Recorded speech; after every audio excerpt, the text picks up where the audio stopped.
Thank you for that great opening. I hope the rest of the conference is as stirring. But I have one question. Hopefully I can just ask it once and not have to ask everyone. As one of the few locals here, I spend a lot of time at these sorts of things, at the ACLU, at Cato, and I often come away frustrated because I am much better informed, but I don't know what to do. I could not leave this room right now and into the military-industrial complex. So I'd like to ask you and any of the other speakers, if you could, what are the concrete steps we can do to make a change? You know, right now we're stuck between voting for the right-wing collectivist or the left-wing collectivist, or casting a protest vote for Ron Paul or Bob Barr. What else is there we can do? Yeah, I've been hit with that question for, gosh, 20 some odd years. I've been in the libertarian movement. I wish I'd come up with a good answer, because then I could start, copyright it and sell it. My feeling is this is the way I finally come out on this thing, is that there is no central plan for freedom. It's that nobody's going to be able to come up with a perfect plan on how do we achieve it. The way I answer that question when anybody asks me is I say, look, the best thing you can ever do is what Leonard Read, the founder of the Foundation for Economic Education, said, is work on yourself. Do what you're doing. You go to these conferences, you educate yourself, and the idea is that that makes you a better advocate of these principles. Now, what do you do then when you become a better advocate of these principles? That's something that each person has to figure out for himself, because you know what you're interested in. You know what your talents are, your abilities. I don't know. I can't tell you this is what you should do. You've got to figure that out. That could be running for public office. That could be writing letters to the editor. I mean, I know a guy that writes so many letters to the editors, and most of them are never published, but he hits every so often. It could be supporting candidates, supporting think tanks, educational foundations. It could be things that I'm not even listing here that I haven't even thought of. Most important, it involves the dissemination of the ideas to which you're subscribing.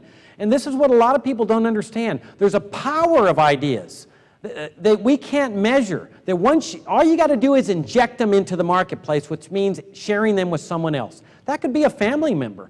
You may get ostracized at Thanksgiving dinner or something, like we all do by family members when we talk about these things. But by sharing those ideas, you plant the seed in their minds of, hey, this is what, now I'm not saying being obnoxious, but with everybody sharing ideas and doing their own thing, running for office, supporting Ron Paul, supporting the Libertarian Party, whatever that may be, then when freedom ultimately is restored to this country, it will be the results of human action, not of human design, to coin the words of Friedrich Hayek. So it's not a result of a central plan, it's the consequence of everybody in this room doing what he thinks is best to advance liberty, because he himself knows what he's best capable of doing. Okay, thank you. Good morning, Jacob. Gene Carbonell, Portland, Maine. One thing I'm going to do when I get home, and I'm going to take from the packet and sign up my nieces and nephews to get Freedom Daily. They're 16 years old and 18 years old. I think that's one way, especially with young people, with the Ron Paul revolution, planting the seeds, getting them interested and motivated. Not a question, but just a comment. I listened to Ernie Hancock's radio show, and a while ago he interviewed Milt Bearden, who worked for the CIA for 30 years.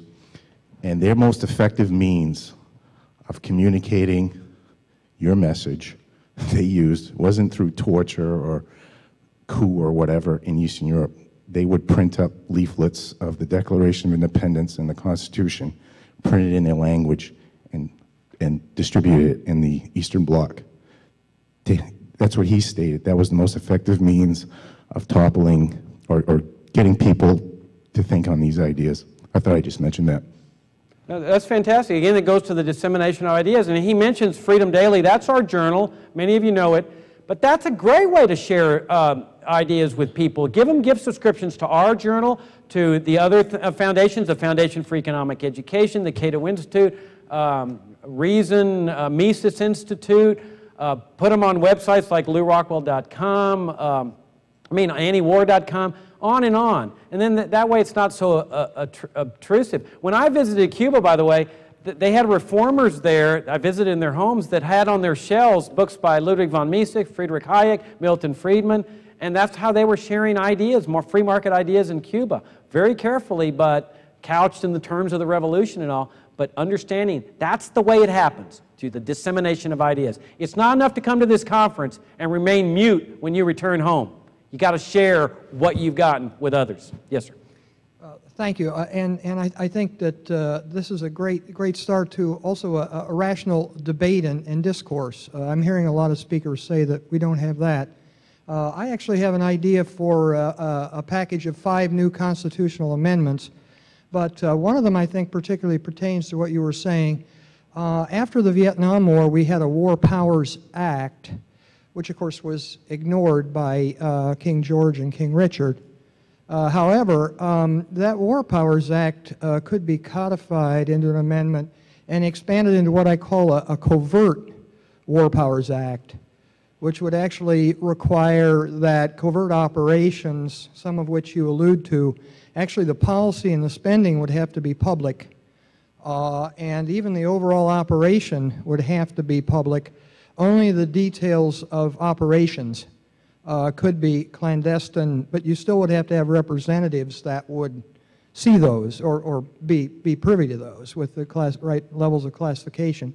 So anyway, I wonder about your thoughts on a covert War Powers Act. Well, I think the idea is good. I mean, I really think that people ought to put pressure on congressmen to impeach any president that goes to war without the constitutionally required congressional declaration of war. I mean, that's the law. It's the law. It's the law that we, the people, have imposed on government officials. That's what the Constitution is. It's our law. We have to obey their laws that they pass. They should have to obey our laws. So I would say that. But on the other thing, I believe in when you got a weed, I learned this, I grew up on a farm. You can't get rid of that weed by cutting the branches off it, or trimming it down. The only way to get rid of a weed is pull it out. Instead of worrying about how to control the covert operations of the CIA, abolish the CIA.